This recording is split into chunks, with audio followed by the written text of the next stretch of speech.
Filipenses capítulo 3.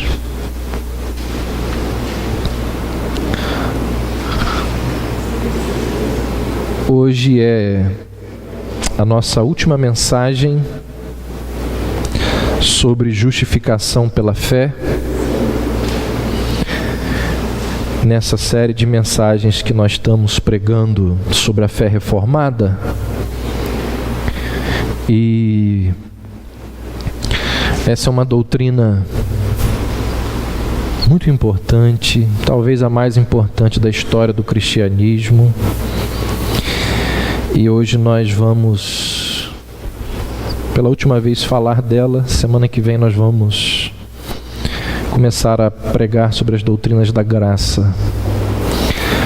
Filipenses capítulo 3, versos 8 e 9, diz assim: considero tudo como perda, por causa da sublimidade do conhecimento de Cristo Jesus, meu Senhor, por amor do qual perdi todas as coisas e as considero como refúgio, para ganhar a Cristo e ser achado nele, não tendo justiça própria, que procede da lei, senão a que é mediante a fé em Cristo, a justiça que procede de Deus, baseada na fé.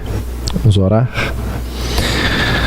Deus bendito, nós pedimos a Tua graça, a Tua direção. Pedimos que o Senhor sonde os nossos corações e que o Senhor nos conduza ao aprendizado, que o Senhor nos conduza à Tua palavra. Nós assim oramos e nós assim te pedimos, em nome de Jesus. Amém.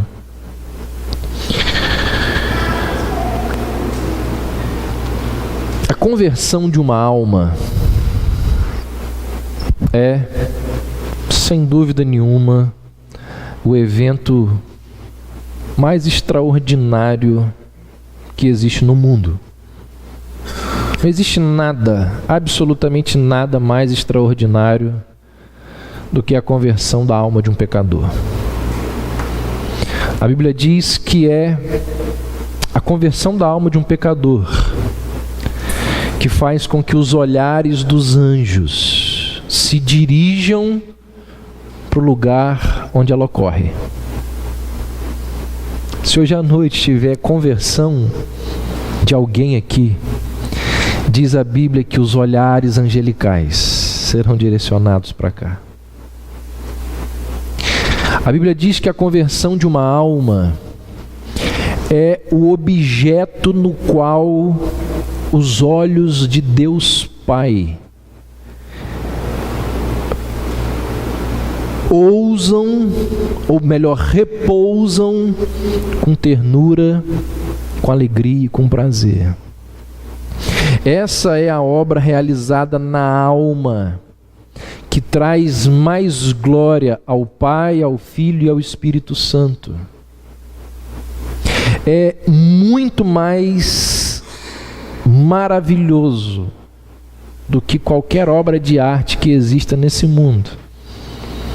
O que é a Mona Lisa perto da conversão de um pecador? Não há nada, absolutamente nada que se iguale a essa experiência. Então é por isso que não existe nenhuma doutrina dentro do cristianismo mais importante do que a doutrina da justificação pela fé. Lutero dizia que uma igreja, ela permanece de pé ou ela cai de acordo com o entendimento que essa igreja possui desta doutrina. E ele estava muito certo, porque a história fornece provas concretas para confirmar essa avaliação. As igrejas e as denominações que se firmam, que se solidificam no sola fide, elas permanecem evangélicas. Enquanto que aquelas igrejas que estão dispostas a ceder nesse ponto, inevitavelmente, com o tempo, elas se rendem ao liberalismo, elas caem num triunfalismo, elas adotam até formas piores de apostasia. Porque não ficaram firmes nessa doutrina, negociaram essa verdade. O protestantismo histórico sempre encarou a justificação pela fé como sendo a verdade central, a principal verdade do seu corpo doutrinário. De forma que todos os outros pontos da teologia emanam dessa doutrina. Há um famoso teólogo chamado J. Packer que ele diz assim: a doutrina da justificação pela fé é como Atlas, suporta um mundo em seus ombros, o conhecimento evangélico completo da graça salvadora. Então não existe doutrina mais importante do que esta. Apesar dessa grandiosidade, apesar da importância dessa doutrina, por incrível que pareça, ela é pouco pregada, ela é bem desconhecida dos cristãos, o que acaba sendo uma incoerência. Uma prova disso, você pode retirar ao fazer a seguinte pergunta para um cristão, para uma pessoa que se diz cristã. Você vira para ela e pergunta assim: o que significa ser cristão? A maior parte das pessoas, se você quiser, faz essa prova. A maior parte das pessoas vai responder que ser cristão significa fazer isso ou aquilo. Ser cristão é não roubar, não matar, não adulterar, não fazer isso, não fazer aquilo. Ou seja, cristianismo para essas pessoas é definido em termos de esforço humano, do que se faz ou do que se deixa de fazer. Diferentemente desse conceito popular, as Escrituras nos mostram que evangélico é aquele que crê na justificação pela fé somente. Isso é um evangélico, porque ele crê no Evangelho. E o que é o Evangelho? É a doutrina da justificação pela fé. O que eu quero dizer com isso?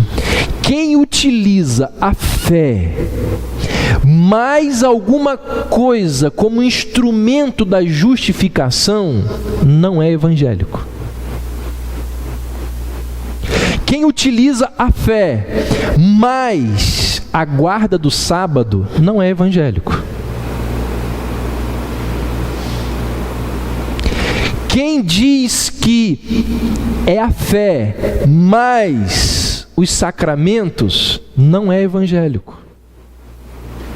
Quem diz que é a fé mais a doação de dízimos e ofertas não é evangélico. Eu tenho que ter a fé e tenho que dar o dízimo para ir para o céu. Isso não é evangelho. Quem diz que é a fé mais levantar a mão no momento do apelo, não é evangélico. Irmãos, ser cristão, antes de qualquer coisa, ser evangélico, antes de qualquer coisa, é saber que Cristo já fez tudo por mim. Cristo fez tudo por mim. Eu não preciso fazer nada. Não depende de mim. É compreender que fazendo ou não fazendo nada, eu já estou justificado e aceito diante de Deus. Não depende do meu esforço. Não depende das minhas obras, Não depende se eu dou dízimo ou se eu dou oferta. Não depende se eu guardo um ritual. Não depende de nada. Justificação pela fé diz assim: é de graça. Você não precisa fazer e nem pode fazer nada. Essa doutrina, ela é libertadora. Essa é a grande doutrina pregada em todas as epístolas paulinas. Esse foi o assunto principal da Reforma Protestante. Justificação pela fé somente é o ato da graça soberana de Deus, pelo qual Ele imputa ao pecador eleito a justiça perfeita de Cristo. Justificação pela fé exonera o pecador de toda culpa, de toda punição, com base nos méritos de Cristo. Justificação pela fé concede ao pecador o direito à vida eterna e o capacita a se apropriar de Cristo, dos méritos de Cristo, dos benefícios de Cristo. Justificação pela fé nos ensina o conceito de imputação. Imputação significa creditar algo na conta de outro por transferência.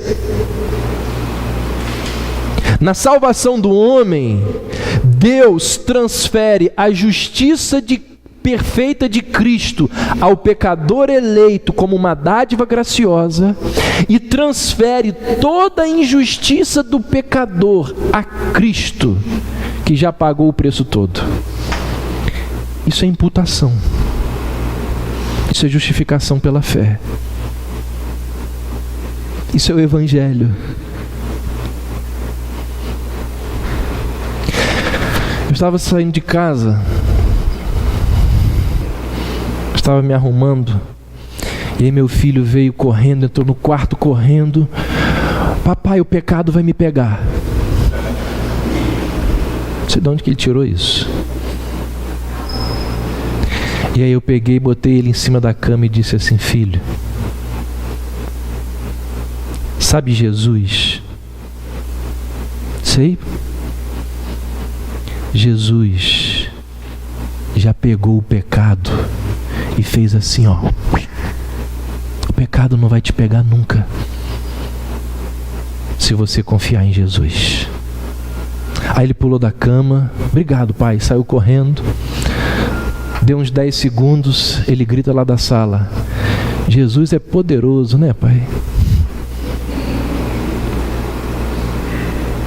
É exatamente isso. Isso é imputação. Justificação pela fé somente nos ensina que na salvação do homem, Deus Pai transfere a justiça perfeita de Cristo ao pecador eleito como uma dádiva graciosa. Ao mesmo tempo, Ele transfere toda a injustiça do pecador a Cristo, que já pagou o preço todo. Por meio dessa transferência mútua, o pecador justificado, ele é visto por Deus como se ele nunca tivesse tido ou cometido qualquer pecado. Antes, ele é visto por Deus, vai dizer o Catecismo de Heidelberg, como se tivesse realizado plenamente toda a obediência que Cristo realizou. Deus olha para o ser justificado e diz assim: você cumpriu tudo que precisava ser cumprido, porque a justiça de Cristo foi imputada a Ele. Gente, entender isso e viver de acordo com essa verdade é o que caracteriza um cristão. Não há nada que eu possa fazer para conquistar o favor e a graça e a salvação de Deus. Entender isso e viver de acordo com essa verdade é algo extremamente libertador. Sabe por quê? Porque entender essa doutrina acaba com as acusações de Satanás. Satanás não pode me acusar de mais nada. Entender isso acaba com as acusações das pessoas. Como vai dizer o apóstolo Paulo, no desenrolar do seu argumento sobre justificação pela fé, ele vai dizer: quem intentará acusação contra os eleitos de Deus? Porque é Deus quem os justifica. Entender isso é libertador, porque acaba com as acusações de Satanás das pessoas e acaba com as acusações principalmente da nossa consciência. Tem muito cristão que vive opresso, não por acusação de pessoas ou de Satanás, mas vive opresso por causa da própria consciência. Não entendeu justificação pela fé na sua totalidade. Eu não devo nada. Eu não devo nada. Cristo pagou tudo.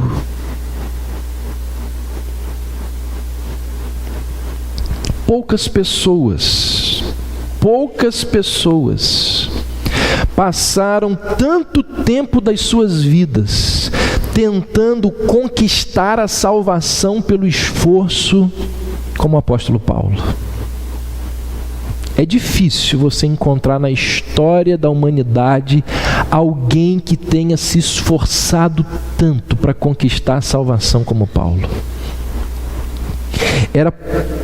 Os versos, se você manteve a sua Bíblia aberta, e se você não manteve, eu peço que você volte lá para Filipenses 3, os versos iniciais do texto que nós lemos no início, eles nos dizem o seguinte, olha aí o verso 5, Paulo vai fazer aí, a partir daí, uma lista. Ele vai mostrar uma lista dos títulos dele. Isso aqui é o currículo vitae de Paulo. São os troféus que ele conquistou ao longo da vida dele, em busca da salvação. Olha o que Paulo vai dizer no verso 5. Circuncidado ao 8º dia. Não sei se você sabe disso, mas os judeus, eles acreditavam que os rituais, eles eram importantíssimos para a conquista da salvação. Tinha que ser circuncidado. Por isso que aquele grupo de judeus que era um calo na vida de Paulo, alguns vão dizer que aquele grupo de judeus era até o espinho na carne de Paulo, que quando Paulo implantava uma igreja e saía dali, esses judeus chegavam nessas igrejas e começavam a profanar Paulo e começavam a distorcer o evangelho pregado por Paulo. E uma das coisas que eles diziam era o seguinte: vocês são cristãos? Sim, nós também somos. Só que nós guardamos aquilo que é ensinado no Velho Testamento. E aí eles começavam a pregar o quê? A necessidade da circuncisão, para que aquelas pessoas, segundo eles, fossem salvas. Então eles acreditavam que os rituais eram importantíssimos para a conquista da salvação. Era por causa disso, por causa dessa crença, que eles entendiam que a circuncisão era um instrumento de salvação. Paulo então diz assim, olha, na minha busca por salvação, eu fui circuncidado ao 8º dia, como manda a tradição. Logo depois ele diz assim, da linhagem de Israel. Além dos rituais, os judeus acreditavam que a salvação, ela seria obtida pela raça, por nascer na família correta. Paulo vai enfatizar ainda mais essa crença ao dizer, olha aí, que ele era da tribo de Benjamim. Não sei se você sabe disso, mas a tribo de Benjamim era a tribo mais nobre de Israel. Ele continua, ele diz no verso 5, hebreu de hebreus. Além da crença nos rituais e na necessidade de pertencer à família certa, os judeus eles depositavam a sua esperança de redenção nas tradições. Eles acreditavam que as tradições são um degrau na escada que conduz ao céu. Por isso que eles guardavam, e ainda guardam o quê? Sábados cerimoniais, festivais, dieta restrita, jejum, roupa preta, costeletas grandes. Observar cada um desses detalhes para os judeus é importantíssimo. E Paulo vira e diz assim: ninguém nesse mundo, em questão de observar ritual e tradição, foi melhor do que eu. Sabe por quê? Eu fui um dos grandes. Eu fui um hebreu de hebreus. E aí ele continua e diz assim: quanto à lei, fariseu. Se já não bastassem os rituais, se não bastasse a necessidade de pertencer à família certa, se não bastasse cumprir zelosamente as tradições, os judeus entendiam que o correto cumprimento da lei era imprescindível para adentrar os portões celestiais. Tem que guardar a lei, se tropeçar na lei não vai para o céu. Foi por isso que Paulo ele se enveredou pelo grupo dos fariseus.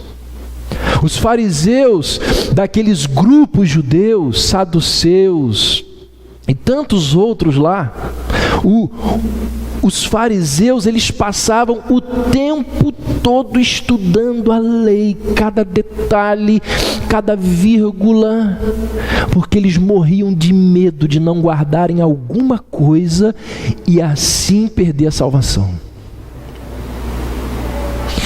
Olha o que ele diz no verso 6: quanto ao zelo perseguidor da igreja, Paulo matava os inimigos de Deus. Lembra lá de Estevão? O texto de Atos diz que Saulo consentia na morte de Estevão. Paulo eliminava completamente aqueles que ameaçavam a sua religião.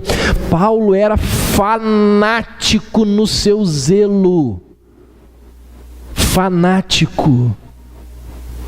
E agia assim porque entendia que esse era mais um critério na lista que levava para o céu.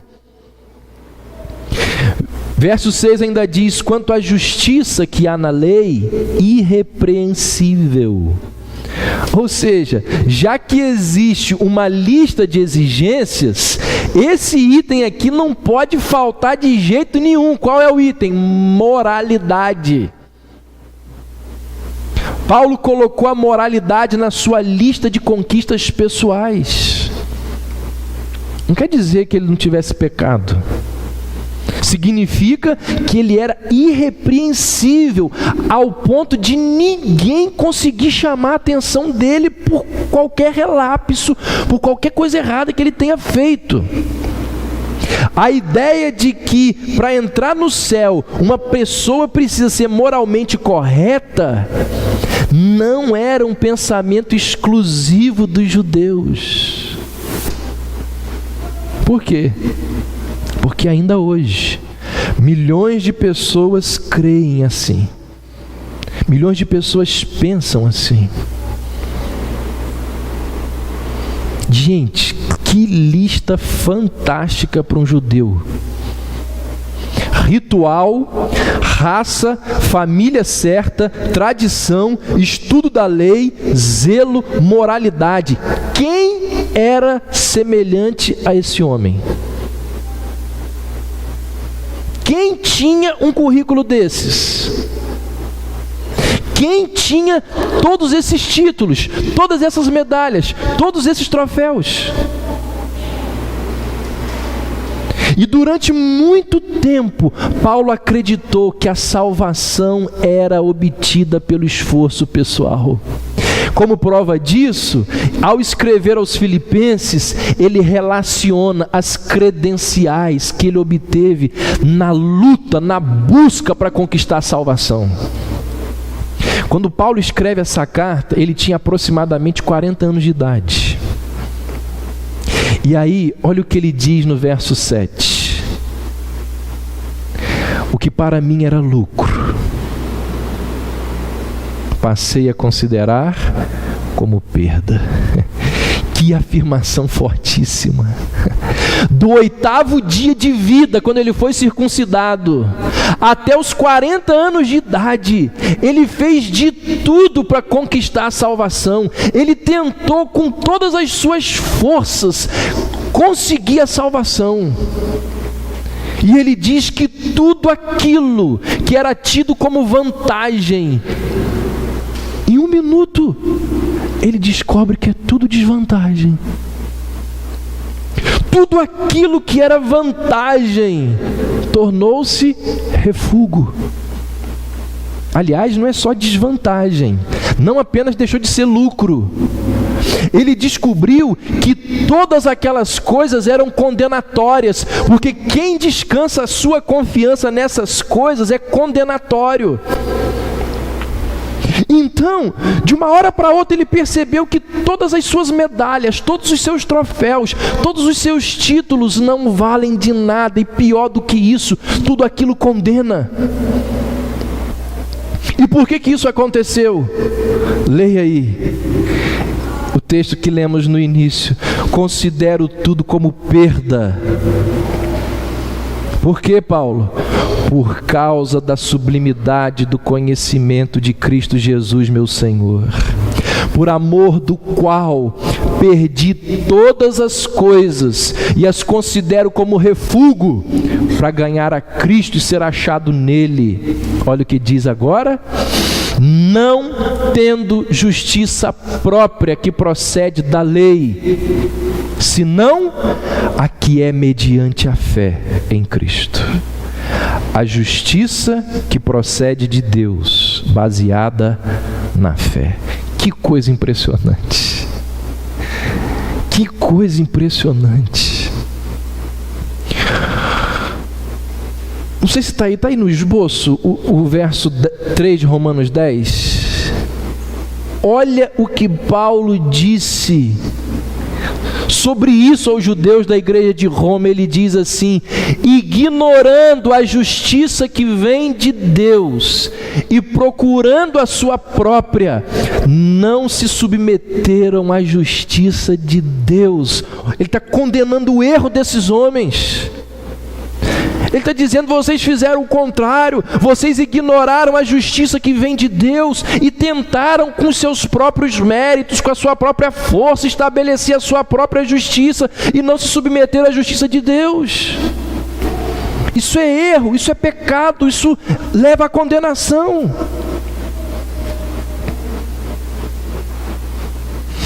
Não sei qual foi o teólogo que uma vez disse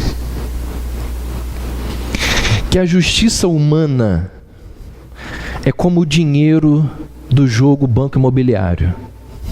Achei interessantíssimo isso. A justiça humana é como o dinheiro do jogo banco imobiliário. Ou seja, ele é útil no jogo que chamamos de vida, mas não é moeda no reino de Deus. Deus exige justiça divina. Assim como no Brasil são necessários reais para pagar as contas. Israel queria que Deus aceitasse a moeda deles, em vez da moeda que somente Cristo podia lhes fornecer. É como se você pegasse o dinheiro do banco imobiliário e fosse comprar uma roupa, e o atendente dissesse para você: isso aqui não serve, isso aqui serve no seu jogo, mas aqui não serve. A justiça humana não serve para comprar o favor, a bênção e a salvação. Não serve de nada, não tem valor nenhum. Paulo diz: tudo isso é perda, tudo isso é lixo, tudo isso não vale de nada. esse não é um problema apenas dos israelitas lá do tempo de Paulo, porque isso continua acontecendo nos dias de hoje. A quantidade de gente que acredita que para ir para o céu precisa fazer alguma coisa, precisa dar dinheiro